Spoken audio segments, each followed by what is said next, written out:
Hello, I'm Herman Aguines from the Kelley School of Business at Indiana University.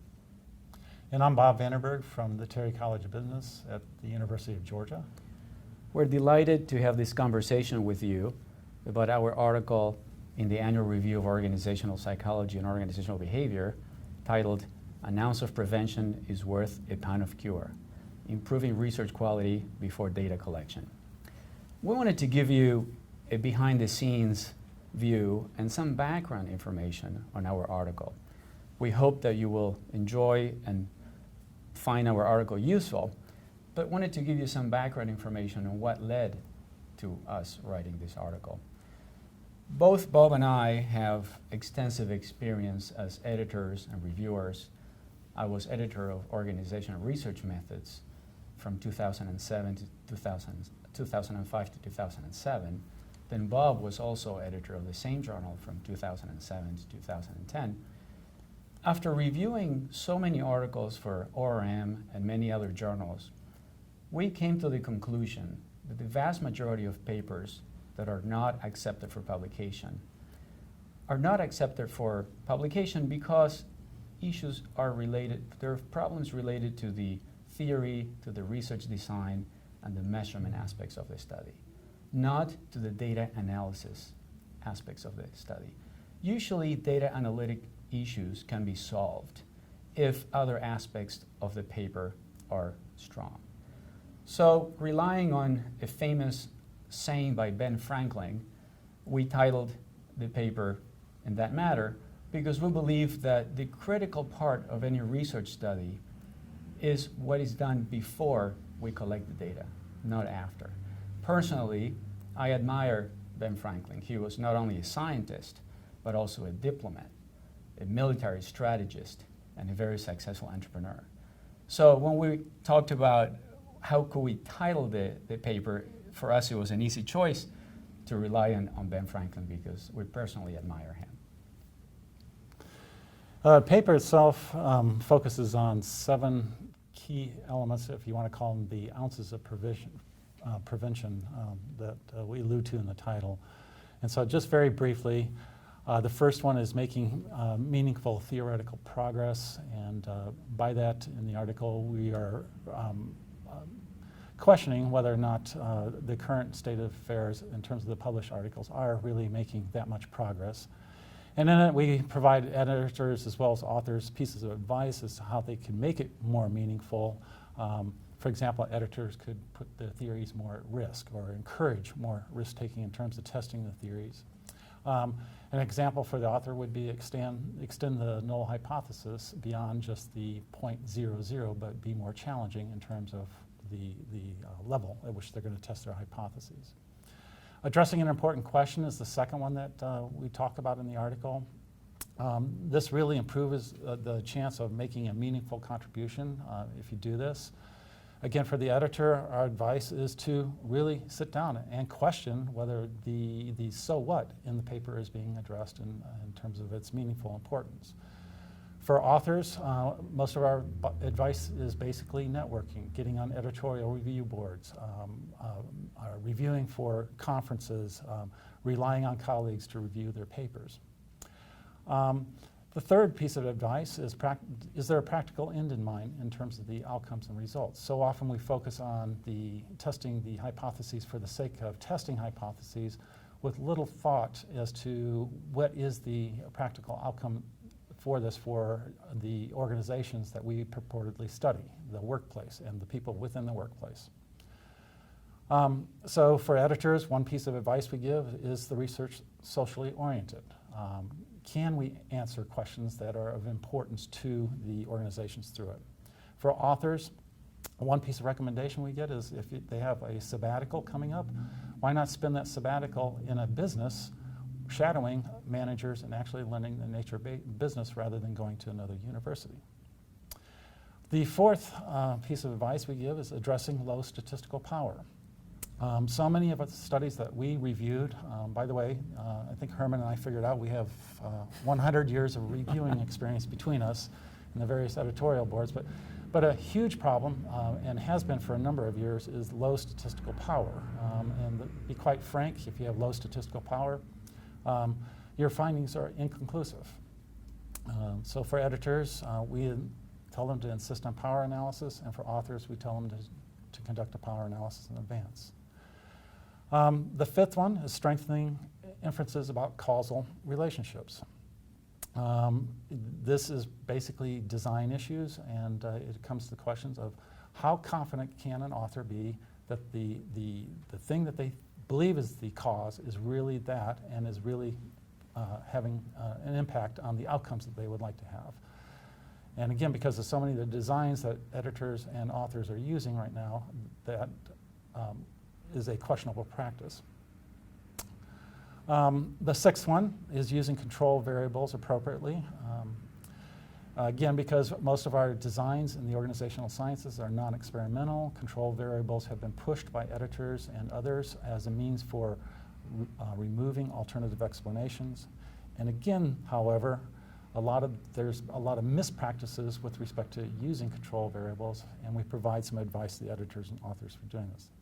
And the last ounce of prevention is improving the validity of the measures that authors are incorporating in their studies.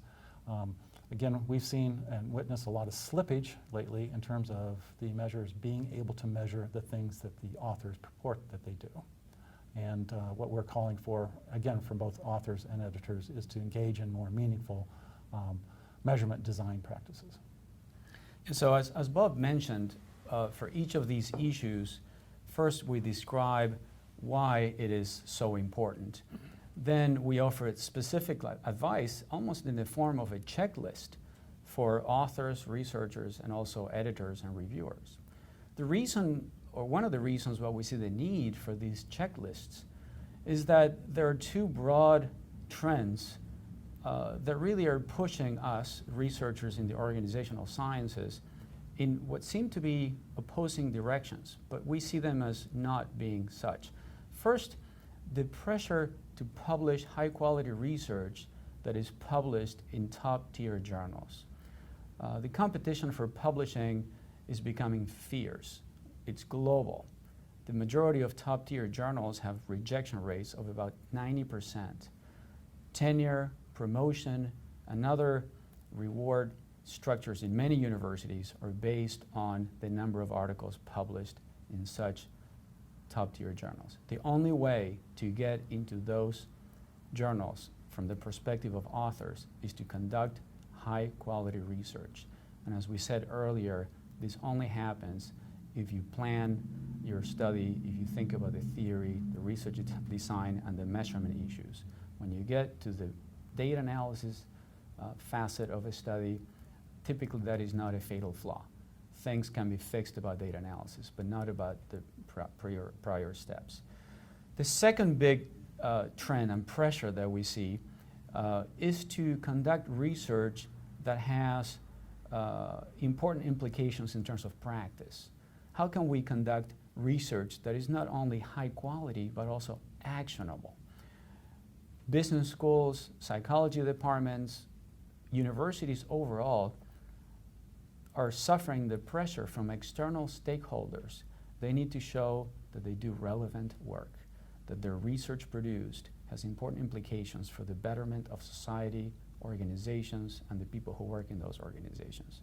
So the only way, we believe, to conduct research that will be actionable is to do high-quality research. So again, the pressure to publish high-quality research in good journals, the pressure to produce knowledge that is actionable, those two things we believe can be more successfully accomplished if we pay attention to the things that need to be done before data are collected. And kind of continuing with the same theme, one of the areas that we are very adamant about is making meaningful theoretical progress. And it seems to us that so many, with the push by our top journals to make every empirical piece have a unique theoretical contribution, what we have is a growing garden of plants and weeds with nobody there to thin them out. And so we spend a lot of time in this particular piece talking about how we can make meaningful theoretical progress by actually putting our theories at risk, coming up with hypotheses that are a very strong test of hypotheses, and through that, hopefully, begin to weed out this garden that we're seeing.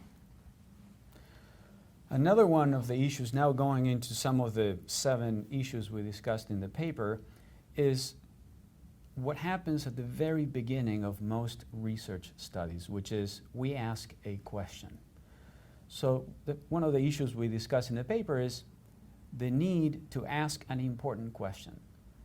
Typically, the rationale for a study that is, this has never been done before, is not a good rationale. There may be a very good reason why something hasn't been done before, because it is a silly idea that leads to a dead end, or it has no practical implications, or no implications for theory. So the first step is asking an important question. There's a nice story about the team at Los Alamos who was in charge of creating the first atomic bomb. There was a scientist who was a member of that team, Richard Hamming. He passed away in 1998. He was a founder of the modern field of computer science. He asked one very important question. His task as a member of that team was to ask the following question: will the atmosphere burn after the first atomic detonation? In other words, would the entire atmosphere and therefore life on Earth cease to exist after the first atomic bomb? We didn't know that. So when you ask such an important question, it doesn't matter if the answer is right on. If you get an answer, any answer to such an important question, the research will lead to a good contribution. So how do we come up with important questions in our research? In the article, we offer many ideas about this. But overall, the issue is to gather information and scan the environment, following the motto that the more knowledge I get, the more creative I become. So attending professional conferences, engaging in conversation with researchers from other domains, reading papers, serving as a reviewer, are some of the ideas and recommendations that we offer. Overall, Bob has been leading an effort over the last few years on an issue called myths and urban legends, methodological myths and urban legends. And the idea is that there are many methodological practices that have been passed on without being questioned so much. And this is also an impetus for our article to try to deal with some of those things, like the issue of this has never been done before, which is used so many times as a rationale. Our counter proposal to these myths and urban legends is what we call a revolution with a solution. We point to things that should be done better, but also offer solutions on how to do that better. So in our article, in particular, in the case of asking important questions, not only we bring up the issue, but also offer specific solutions for that concern. And the thing is, we address 7 key issues within our article, but that is just too few with respect to a lot of the other issues that we saw out there. And as Herman alluded to, myself and a colleague of mine at the University of Georgia, Charles Lance, we've been collecting these things called statistical and methodological myths and urban legends for a number of years. And I would encourage others to look into these, because they also address a lot of the problems with respect to statistical analysis, research design, and then also propose a number of solutions as to how we can, as editors and authors and scientists, overcome a lot of these. I also like to add, too, that by watching this video and by reading our article, you are now soldiers in this revolution with a solution, and therefore we expect you to abide by a lot of the advice that we have given you. So let me go into another one of the issues that we addressed in the paper, which is doing research with a practical impact in mind. This issue addresses directly one of those external pressures we were talking about earlier, which is the external pressure from external stakeholders that we produce research that is actionable. What we advocate in the article is a perspective proposed by Herbert Simon, recipient of a Nobel Prize, that he labeled Design Science Perspective. what is a design science perspective? He said that as social scientists, we have an obligation not only to describe what is, but also what can be. What does that mean? Well, in the field of medicine, for example, researchers not only describe and try to understand cancer, but also try to find ways to cure or mitigate the negative impact of cancer. In engineering, another applied science, researchers may be trying to create a better future in, for example, creating and designing more fuel-efficient cars. What do we do as organizational scientists? For example, we could describe the effectiveness of a personnel selection system, but also, and theories to understand why and how the system works, but also think about creating a system that will be better. For example, a personnel selection system that will be equally as fair for members of all ethnic groups. So in our article, we offer several suggestions about how to go about doing that kind of research, which again, thinking about this kind of research means that you will do so way before you collect your data. For example, studying dependent variables that are important for many stakeholders, or measuring and manipulating independent variables that could actually be changed or manipulated by organizational decision makers. Things that could be actually changed in the form of an intervention in an organization, for example. If we study such independent variables and we find an effect on an important dependent variable, then that knowledge can be used to change the world in a way and work towards the betterment of society, organizations, and individuals. But in order to really carry out what Herman's suggesting, though, we need to be very careful about the indiscriminate use of control variables that is going on in our field right now. There are a number of papers that we could read where the authors throw in just a slew of control variables, and you have to wonder in the end what it is that they've actually been studying and then making meaningful theoretical inferences from that outcome, when basically what they have left over is a residual error term that may or may not have any validity whatsoever. And so once again, in the paper, we talk about how to adapt some very stringent rules in the sense of the control variable should have as much theoretical meaningfulness as the other variables in the paper. You should not select control variables simply because another author did it or simply because a reviewer or editor told you to include it. In all cases, there should be a reason as to why that control variable is being included in the particular study. Well, to close, once again, we thank you for your time. We look forward to hearing from you about your reactions on our article. And also, we just touched upon only 7 key issues that we believe are important.